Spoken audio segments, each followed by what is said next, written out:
El momento que vive hoy el periodismo ecuatoriano está matizado por aspectos como la vigencia de la Ley de Comunicación, la reciente catalogación constitucional de la comunicación como servicio público y las diferencias entre los medios privados con los públicos. ¿Cómo ha evolucionado este debate? Este es el tema de nuestra siguiente entrevista.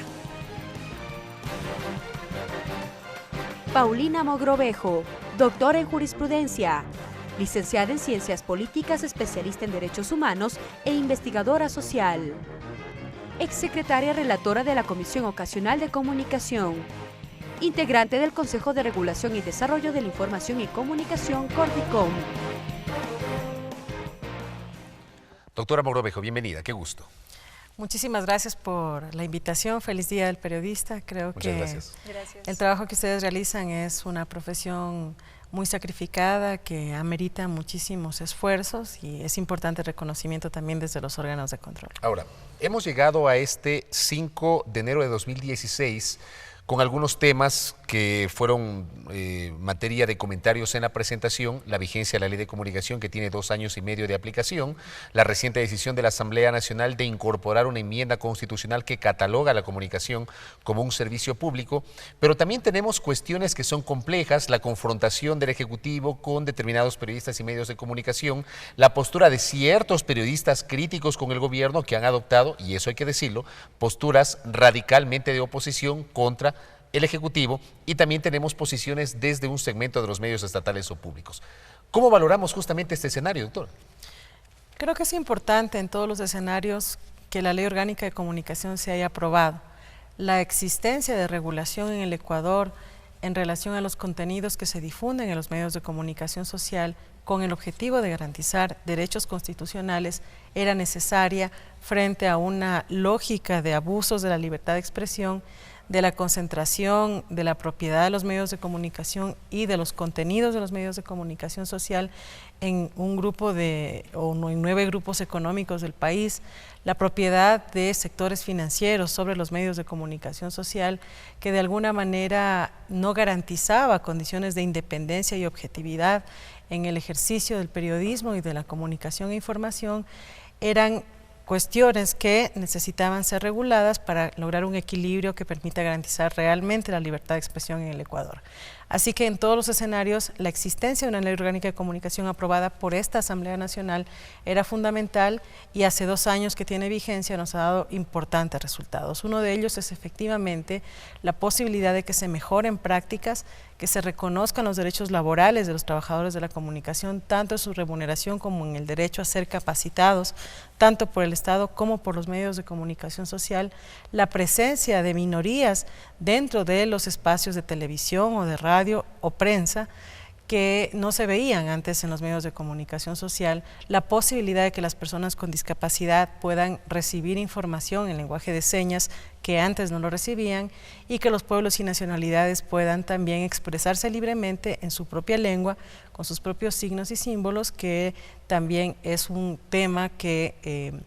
se difunde recientemente con la Ley Orgánica de Comunicación Social. Creo que eso en estos 2 años ha permitido ampliar la libertad de expresión en el país a favor de todas las personas, sin discriminación, especialmente de las minorías que no solamente eran invisibilizadas en los contenidos de los medios de comunicación social, sino ridiculizadas o estigmatizadas por ser diferentes o por no corresponder a la lógica estandarizada de lo que considerábamos normal. Creo que esas cuestiones son fundamentales y son importantes cuando se habla de libertad de expresión y se mide el derecho a la libertad de expresión en cada uno de los países. Ecuador tiene mucho que decir en esa línea. La Ley de Comunicación ha dado resultados, y las políticas que se han desarrollado desde el Consejo de Regulación y otros órganos del Estado del sector comunicación van dando frutos en el ejercicio de la profesión de periodistas, pero también de la libertad de expresión. No obstante, doctora, sectores críticos se mantienen en esta posición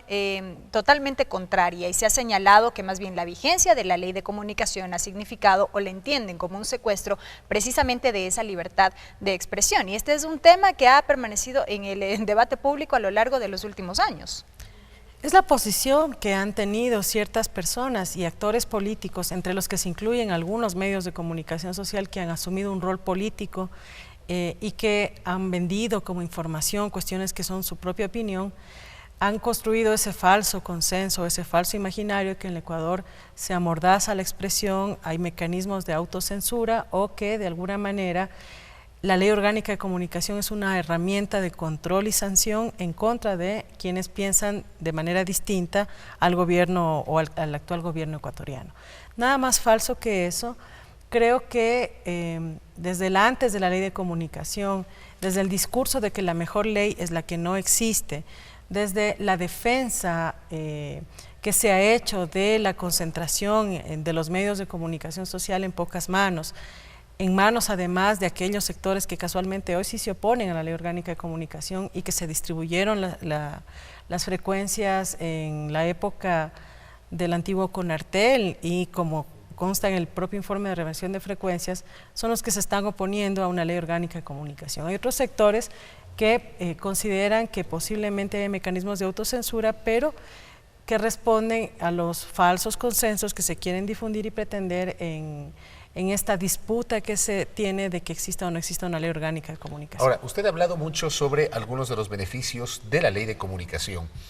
El tema del 1 por 1, el tema de la democratización de las voces, el tema de la diversidad, el tema del reconocimiento a la interculturalidad, etcétera, etcétera. Pero daría la impresión que todos estos beneficios quedan invisibilizados cuando claramente la ley ha sido utilizada desde la óptica de algunos para sancionar medios de comunicación, tanto a nivel nacional cuanto a nivel regional o local. Que la ley se ha convertido en una ley punitiva, en una ley sancionadora y no una ley para crear conciencia sobre mejores prácticas periodísticas. Me da esa impresión y muchos tienen esa misma impresión. Yo quisiera conocer la suya sobre este aspecto en particular que parece ser el que ha concentrado el debate respecto de la vigencia de la ley de comunicación. Se dice mucho de que hay un ataque y hay una cifra inclusive de más de 300 veces que se ha atacado a periodistas en el Ecuador con la Ley Orgánica de Comunicación o con el uso de la Ley Orgánica de Comunicación como una herramienta de confrontación política. Yo creo que es importante aclararle a la ciudadanía que no se trata de un ataque a los periodistas cuando se establecen criterios de responsabilidad ulterior y que tienen como consecuencias las disculpas públicas o la rectificación o réplica cuando la información ha sido inexacta. Si nosotros revisamos las cifras que ha dado la Superintendencia de la Información y Comunicación u otros organismos, inclusive de oposición a la Ley de Comunicación, como es el caso de Fundamedios, vamos a encontrar que la mayor cantidad de casos tiene que ver con rectificaciones y réplicas. Es decir, hay una recurrencia en los medios de comunicación social de información inexacta que no se ajusta a la verdad o que ha afectado la imagen, la honra o la reputación de personas, de ciudadanas y ciudadanos que han recurrido a la Ley Orgánica de Comunicación para solicitar que se rectifique o pedir un espacio de réplica cuando consideran que han sido aludidos. Esa es la mayor cantidad de casos. Si nosotros revisamos las cifras tanto de Supercom como de Fundamedios, vamos a encontrar que la recurrencia está precisamente en la información inexacta proveniente de los medios de comunicación social. Entonces, que no se entienda esto como un ataque a la prensa, sino más bien con la posibilidad de que las personas reciban información veraz, verificada, que tenga un contexto, que sea oportuna y plural, pero además de eso, que se repare cuando ha habido una información inexacta que ha afectado los derechos de las personas. En esa línea han sido los reportes y eso es lo que se quiere o se pretende distorsionar desde algunos sectores como ataques a la libertad de expresión, que no es otra cosa que responsabilidad ulterior en el marco de una institucionalidad creada en la Ley de Comunicación. Queda clara la posición, doctora. Gracias por habernos acompañado y sin duda un tema de amplio debate sobre el cual seguiremos dialogando en el futuro. Gracias por habernos acompañado. Paulina Mogrovejo, consejera del Consejo de Regulación y Desarrollo de la Información y Comunicación, Cordicom, hablando sobre la vigencia de la Ley de Comunicación, la libertad de expresión, a propósito de que este 5 de enero se conmemora el Día del Periodista Ecuatoriano.